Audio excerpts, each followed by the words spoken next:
This old style oscilloscope or oscillograph tube nicely shows how background gas can cause a beam of charged particles to remain focused. This is an old style cathode ray tube that has a small amount of gas in it, and it is possible to see the electron beam when the lights are off, and unfortunately I can only take a still photo, but I'll show that in a moment. This is a photograph of the tube's electron source. There's a can around a tungsten filament which heats up and gives off electrons by thermionic emission.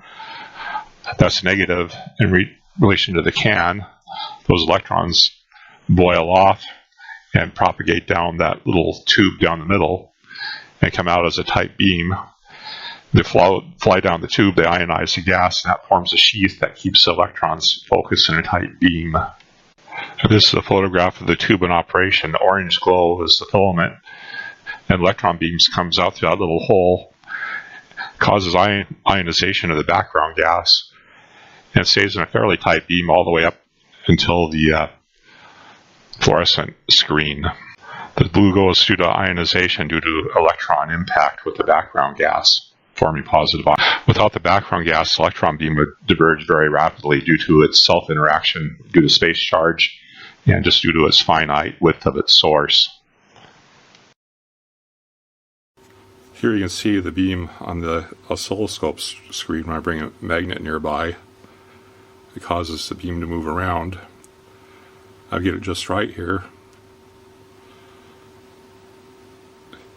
You can see it makes sort of a spiral. And the magnet actually causes the beam to focus slightly. And it moves around. It's actually quite sensitive to magnetic fields. The focusing of charged particles also works with positive ions.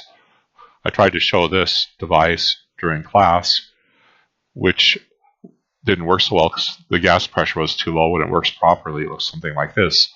The basic idea is that ions will travel through perforation in the cathode, form a stream of positive ions that are shielded by electrons. And here's the effect in the tube we had in class. It's fairly well pronounced. And these ions are have their space charge neutralized due to electrons that get attracted to the beam itself. And here's an attempt to take a photograph of it, but the exposure is so high, but you can see the effect to the left.